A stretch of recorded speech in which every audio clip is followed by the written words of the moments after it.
नमस्कार। साल 2026 सुनने में लगता है अभी दूर है, लेकिन देखिए प्रोफेशनल दुनिया बहुत तेजी से बदल रही है। तो सवाल ये उठता है कि आने वाले कल के लिए वो कौन सी 5 स्किल्स हैं जो सबसे ज़्यादा ज़रूरी होने वाली हैं। आइए इसी पर बात करते हैं। ये बात सीधी सोर्स से आती है और सच कहूं तो ये इस टॉपिक की पूरी गंभीरता को एक लाइन में बता देती है। इसे बस एक सलामत समझिए, ये आने वाले टाइम के लिए एक तरह की वार्निंग है। तो आखिर ये चुनौती है क्या? असल में जॉब मार्केट में एक बहुत बड़ा शिफ्ट आ रहा है और हमें ये समझना होगा कि क्यों एक कॉलेज की डिग्री अब सक्सेस की गारंटी नहीं रह गई है। और ये सच कहूं तो एक कड़वी सच्चाई है। आने वाले समय में जिनके पास सिर्फ डिग्री होगी लेकिन कोई प्रैक्टिकल स्किल नहीं, उन्हें एक अच्छी नौकरी पाने में बहुत ज़्यादा मुश्किल हो सकती है। कंपटीशन बहुत ज़्यादा बढ़ चुका है। तो ठीक है, प्रॉब्लम तो समझ आ गई, लेकिन इसका सल्यूशन क्या है? तो चलिए अब उन 5 ज़रूरी स्किल्स पर फोकस करते हैं जो इस चैलेंज से निपटने और करियर में आगे बढ़ने के लिए एक मजबूत टूल किट की तरह काम करेंगी। ये है हमारा पूरा रोड मैप।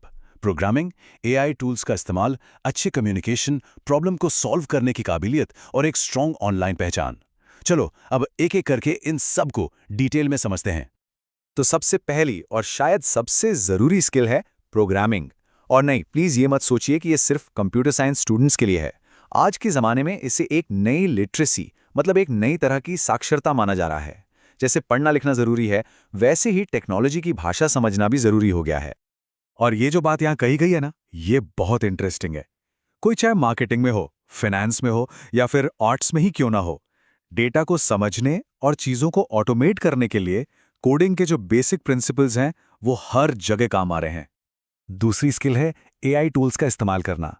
अब ये मत सोचना कि ये कोई फैंसी टेक्नोलॉजी है। ये असल में एक ऐसा टूल है जो काम करने की स्पीड और क्वालिटी दोनों को कई गुना बढ़ा सकता है। मतलब एक तरह का सुपर पावर है ये। और यही तो असली बात है। सोचिए, जब 2 लोगों की काबिलियत एक जैसी हो तो कंपनी उसे ही चुनेगी ना जो एआई की मदद से वही काम आधे टाइम में और ज्यादा बेहतर तरीके से कर सकता है। ये एक गेम चेंजिंग एडवांटेज है। अब आते हैं तीसरी स्किल पर, कम्युनिकेशन। ये सवाल शायद बहुत से लोगों को अपना सा लगेगा। मतलब हुनर तो है, टेक्निकल नॉलेज भी जबरदस्त है, लेकिन उसे सही तरीके से दूसरों के सामने रखने में, प्रेजेंट करने में दिक्कत होती है। और इसका सीधा नतीजा यही होता है, चाहे इंटरव्यू हो, टीम मीटिंग हो या क्लाइंट के सामने कोई प्रेजेंटेशन। अगर कोई अपने आइडिया को ठीक से समझा नहीं पाता तो अच्छे अच्छे मौके भी हाथ से फिसल जाते हैं। चौथी स्किल है प्रॉब्लम सॉल्विंग। देखिए, ये स्लाइड इसे बहुत अच्छे से समझा रही है। कंपनियों को अब वो लोग नहीं चाहिए जो सिर्फ किताबों का ज्ञान रट कर आए हैं। उन्हें चाहिए प्रॉब्लम सॉल्वर्स, वो लोग जो असली दुनिया की मुश्किलों को समझें और उनका प्रैक्टिकल हल निकाल सकें। और हमारी पांचवी और आखिरी स्किल है एक स्ट्रॉन्ग ऑनलाइन पहचान बनाना। आज की डिजिटल दुनिया में आपका काम ऑनलाइन दिखना ही चाहिए। इसके लिए लिंक्डइन जैसी प्रोफेशनल साइट्स, गिटहब जैसा कोडिंग पोर्टफोलियो या फिर एक पर्सनल वेबसाइट, ये सब बेहतरीन तरीके हैं। ये लाइन सुनने में थोड़ी हार्श लग सकती है, लेकिन ये आज के प्रोफेशनल वर्ल्ड की सच्चाई है। रिक्रूटर्स और कंपनियां किसी को हायर करने से पहले उनकी ऑनलाइन प्रोफाइल जरूर चेक करते हैं, और अगर वहां कुछ नहीं मिलता तो उनके लिए आप एक तरह से एग्जिस्ट ही नहीं करते। तो इन 5 स्किल्स को समझने के बाद सवाल ये उठता है कि अच्छा ठीक है, अब आगे क्या करना है। चलिए देखते हैं कि इन सबको एक साथ कैसे लाया जा सकता है।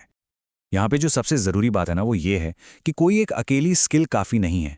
जब ये टेक्निकल, सॉफ्ट और ब्रांडिंग स्किल्स, मतलब इन 5 का कॉम्बिनेशन एक साथ आता है, तभी एक ऐसी प्रोफाइल बनती है जो भीड़ से अलग दिखती है और जो फ्यूचर प्रूफ होती है। और हाँ, अगर कोई इन स्किल्स को सीखने के लिए एक रास्ता ढूंढ रहा है तो सोर्स में एआई गुरु चैनल को फॉलो करने की सलाह दी गई है, जहां इन टॉपिक्स पर स्टेप बाय स्टेप गाइडेंस मिल सकती है। तो ये पूरी बातचीत हमें एक बहुत ही ज़रूरी सवाल पर लाकर छोड़ देती है। ये तो तय है कि प्रोग्रामिंग ज़रूरी है, लेकिन 2026 के मार्केट को देखते हुए सीखने की शुरुआत करने के लिए सबसे बेहतर प्रोग्रामिंग लैंग्वेज कौन सी होगी, ये वाकई सोचने वाली बात है।